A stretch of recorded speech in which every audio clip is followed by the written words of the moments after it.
How dare they? How fucking dare they? This week, masked ICE agents arrested a man and then drove away in his car with his 1-year-old daughter still strapped in the back seat. They abducted her father, and then two masked monsters with giant weapons got into her father's car and drove away with her. They didn't even take off their masks. That baby now knows what state terror feels like before she knows how to talk. How is this not state-sanctioned terror? How is this not child abuse? There is no version of law and order that justifies endangering toddlers. And every politician who cheers this on, every talking head who says, well, they shouldn't have resisted, should have to look those children in the eyes and explain why their nightmares don't matter. My maternal instinct is feral right now. You do not traumatize children and pretend you're the hero. You do not terrorize families and call it border security. You do not steal a car with a baby in it and tell us it's for their protection.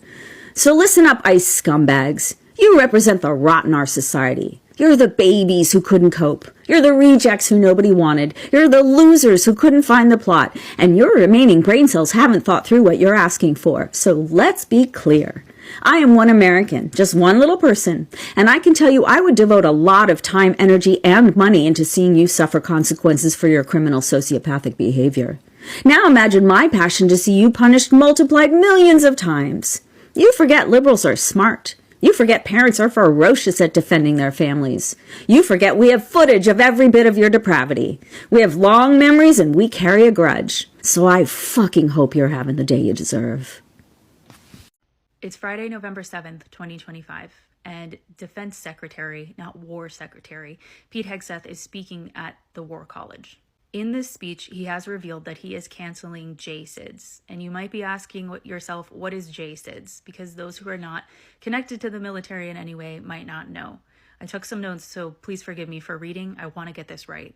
JSIDs stands for Joint Capabilities Integration and Development System. And it does a lot of things, but here are the main points, the highlights. Number one, it allows all of the branches of the military to coordinate together. They identify their problems, they select solutions, they identify what the needs would be to make those solutions become reality. It is a joint effort. And it helps in a lot of ways, including financially. Let's say the Navy has identified a problem and the Army has identified the same problem. Well, now those two branches are not off doing their own thing and funding their own research and development or whatever that looks like. Now they're working together and less money, taxpayer money, is spent. But here's really why the Trump regime is getting rid of it. And this is my analysis. JSIDS is what holds the military accountable and to a standard. And the heart of it is the paperwork. It provides a paper trail for review, justifications for actions. It also lays out progress of the process of whatever it is they're doing, building, researching, etc. This regime wants to do what they want to do within the Department of Defense, and they don't want a paper trail. And that is exactly why, again, Secretary of Defense, not War, Pete Hegseth has said on this Friday, November 7th, 2025, that, quote, JSIDS is dead. So last Friday, two courts ordered the Trump administration to release the emergency funds to pay for SNAP benefits, right? And now Donald Trump has filed a motion requesting that not happen. He is so committed to starving Americans, despite the fact that we're the richest country in the world and we have the money to feed these people, that he is going to court to try and starve Americans. Really great Christian values. And from what I understand, his basic premise for his motion is that the court's ordering SNAP benefits to be paid is a violation of the three branches of government being separate, right? He says that this is a congressional problem, and so Congress is the one who should fix it and not the courts. Meanwhile, he spent the entirety of his presidency so far stripping Congress of its power, so it's kind of absurd that this is what he's making this argument on. But at the end of the day, it's all about cruelty. Cruelty is the point for Donald Trump and his MAGA Republicans. And I don't know what it's going to take to stop them. But I think that Democrats need to hold the line on this. And I encourage you to call your Democratic senators and representatives and ask them to continue to stand up to Donald Trump. The main switchboard number for Congress is 202-224-3121. Trump is literally the Grinch, as he is going to ruin the holidays for millions of Americans, as thousands of flights are being cut every single day, reducing capacity 10% at the 40 largest airports, just in time for Thanksgiving, when millions and millions of Americans fly home to be with their loved ones. Donald Trump would rather keep the government shut down so that he can raise your health premiums and continue to pinch and step on the lower and middle class of this country. He does not care about you or me. And this government shutdown is the biggest sign. He is responsible for the two longest government shutdowns in history. And if you go back and pull his own words, he says the President of the United States bears responsibility for a government shutdown. And I agree. This one is all on the Republicans and all on Donald Trump. Nobody else is to blame. Democrats are holding the line so that people can continue to have health insurance in this country. Do you know what happens if they don't? Do you know how many people are going to suffer and how much more? This is all on Republicans. They could make this go away right now, but they don't care because you're not a billionaire. So when you want to fly home, or you want your loved ones to fly home, or you want anybody's loved ones to be together during this holiday season, to be together around the table for Thanksgiving, Donald Trump said a big fuck you. He doesn't care. Good morning, mi gente. I got a couple stories to cover today. I know I've been out of the loop, but I have been watching the news and reading and researching. This is a story that I need to bring to you personally. When I call MAGA bichos, or I say things like they should no longer have the right to vote, being that they betrayed their constitution, their country, and humanity. Yeah, they should all be stripped. They should never be allowed to do what they did for this last election. But we also know he stole it. But I'm talking about the ones that actually voted for him. Right? And remember, we always say and we joke that Trump loves the fucking stupid. He loves the ones without education. Well, today's story comes from you all the way from fucking Kentucky. And Kentucky had its panties in a fucking bunch on Tuesday. And you know why they had their panties in a fucking bunch? Because they could not vote. Now, I should go on to say that Kentucky had no local or midterm elections happening. Okay? But what they were concerned about is making sure that Mamdani did not get voted in for New York. And they were calling the offices and their representatives and asking, why weren't the polling booths fucking open? I want to fucking vote against. I want to vote for Andrew Cuomo. And I don't want Mamdani to win. They wanted, Kentucky residents wanted to vote in the New York race. Here's another reason that I will continue to say that fucking MAGA, you should be stripped of your right to participate in any fucking thing. And you know the little buses that look like cheese? I gotta be careful. That's where the fuck y'all belong. No, bitches, you cannot vote in a state that you do not fucking reside in. I thought that was common knowledge. I thought. Apparently not. But we also know that Kentucky is one of the lowest in education. I digress. Donald Trump just warned the Supreme Court that if they don't side with him and they rule that the tariffs he's been imposing willy-nilly are actually illegal, it could cause some major financial problems for the United States of America, because he's already collected what he called trillions of dollars in tariffs, but what is actually about $90 billion in tariffs. But that money hasn't been allocated out anywhere. We are shut down right now because Congress and the Senate hasn't been able to pass a budget to allocate funds to programs. So even if he did collect $90 billion, shouldn't have been allocated out anywhere yet. It should just be sitting in a bank. Why would it be such a problem to have to pay back the $90 billion in tariffs if that money is just something that's sitting in a bank waiting to be spent? Where's the money? Did he spend it somehow? I mean, it didn't go to SNAP or to the farmers or to infrastructure or to the FAA. The only money I saw go out the door was $40 billion to Argentina. $40 billion out of $90 billion, that would be a significant spend. Where's the money? Because if he were to have to give back the money he had tariffed, it would actually go to American businesses. Because again, the tariffs are paid when the product comes into the country by the importer. That cost eventually passed on to the end consumer, the American public. Because from where I'm sitting, if they do deem that these tariffs were illegal and they have to give the money back to the importers, that goes right back into American business. And that would mean that this increase in prices on goods would immediately stop, which would save the American public a bunch of money. It would make for a heck of a lot better holiday season too, because the tariffs are primarily on things we import, like electronics and toys and clothing. And I don't know about you, but I would love to not pay the tariffs on my nephew's PS5, okay? I would love to just get that for the regular retail price. I mean, the cost of spirits would go down because things like tequila were heavily taxed because you could really only make tequila in Mexico and there's a tax. I mean, the only person who I see really worried about the tariffs not continuing or having to pay back the tariffs is Donald Trump. Everybody else would benefit from it except for seemingly him. He seems very concerned that this $90 billion he collected wouldn't be there to pay back. Where is it? Where's the money?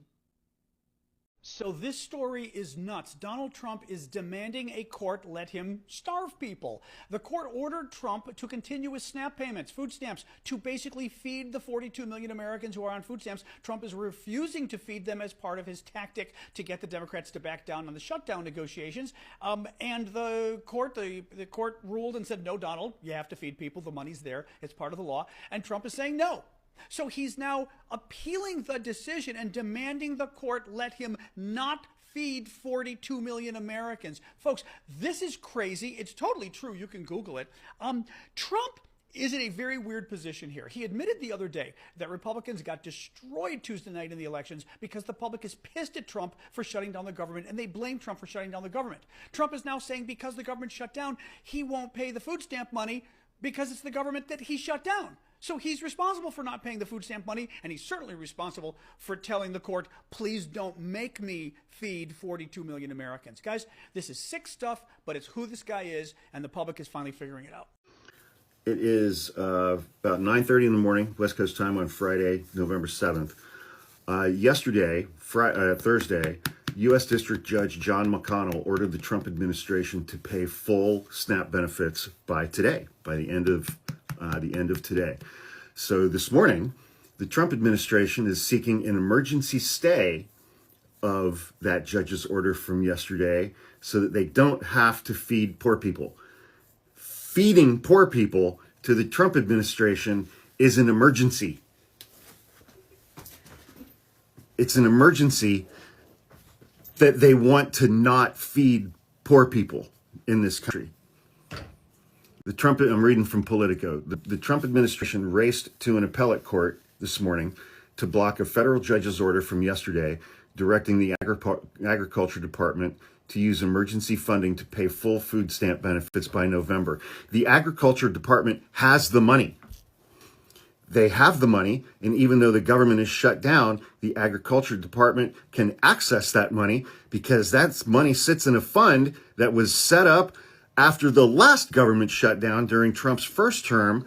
This emergency fund was set up specifically to avoid any lapse in SNAP benefits to the poorest Americans, including 14 million children, 41 million people total, so that if the government shuts down, those people can still have food to eat.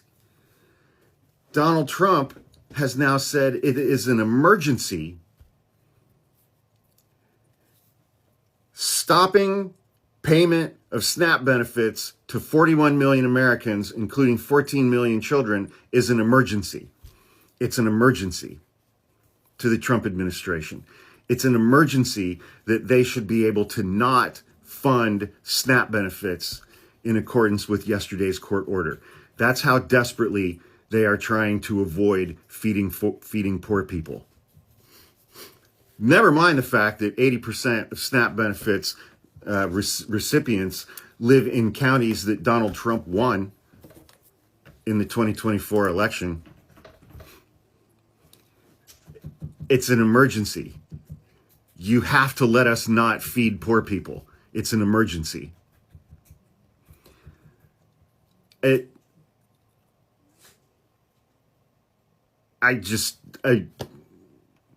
barely have words. I barely have words. It is an emergency that you should let us avoid feeding 42 million poor Americans who have no other source of food, as we saw from the woman who's been calling churches on this app. It's an emergency that you should let us not fund SNAP and let 42 million Americans, including 14 million children, be cut off from food in the wealthiest country on the planet. Everything that's going on right now is because Republicans are trying to take healthcare away from 20 million Americans, and they're trying to take food away from 42 million Americans, including 14 million children in the wealthiest nation on the planet. And yesterday, Elon Musk got a $1 trillion pay package from Tesla. But we're going to take healthcare away from 20 million Americans, and it's an emergency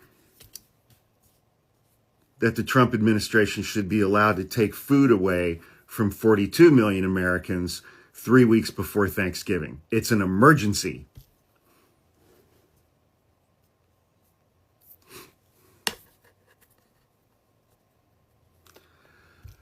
Fuck Donald Trump and fuck you for voting for him. Have a great Friday.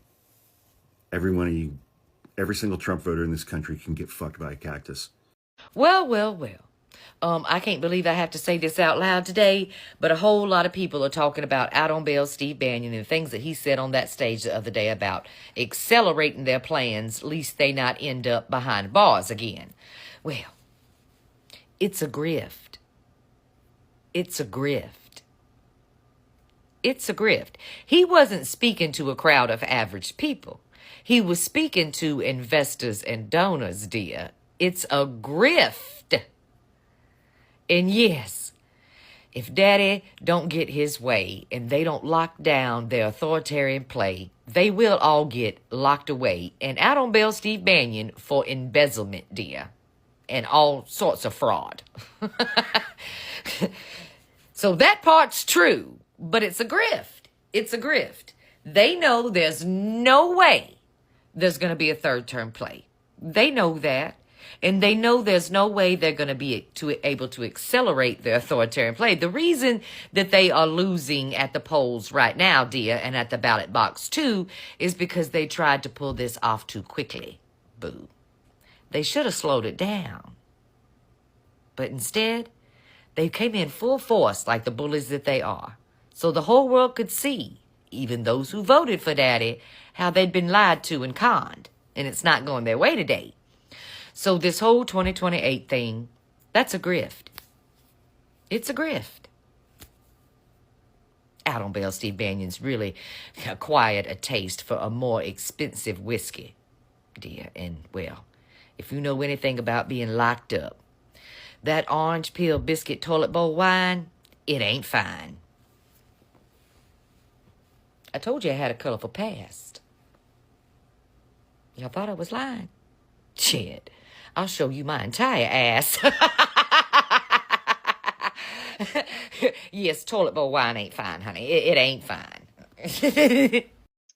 Hello and good morning. In today's episode of As the White Hood Turns, I don't know if y'all were aware that Ivanka, has a profit for purpose business called Planet Harvest. I didn't know that either. But anyway, listen. So she went to Arkansas recently to promote this business. Well, this particular business, they partner with farmers and distributors of food. But you remember, like back in the day, if you're a Gen Xer, you remember, like I remember when TJ Maxx and Marshalls first came out. Sometimes you would go in there and you would get items discounted because there were irregularities. Like a button would be like this, or one sleeve was shorter than the other. You know what I'm saying? Okay, now apply that to food. So her company, what they do is they partner with farmers and they partner with these distributors. And so if there is food that's not aesthetically pleasing, like if the orange got a lump on the side, or, it may be a little bruised or whatever, and something that they think won't sell in a traditional grocery store, those items are then repackaged and provided to low income families, people. And that's all great. But everybody in the comments under that article had one thing to say. You need to tell your daddy. Tell your daddy. Have your daddy. Because wasn't your daddy the one who destroyed millions of pounds of food because he didn't want it to be sent to other countries after he closed the USA aid organization, department, agency, whatever the hell? I don't know. Ain't he the one that said he didn't care if them people got their SNAP benefits? He is the one who was literally appealing the judge's order to fund SNAP. So a lot of people are saying, girl, you just tone deaf. And I don't know if you just tone deaf or you just don't care. I think y'all just don't care. I don't know if being born into one of the wealthiest families in history has just made you so desensitized to suffering because you don't know what it feels like to suffer. And now you out here cosplaying, giving a damn. There are so many things I want to say, but I got to be careful because, they be watching and taking down people videos and stuff. But anyway, girl, do better. Do better. Like, I know that you think that you should be applauded for this undertaking, and maybe you should, but not today. Not on my watch. Okay, bye.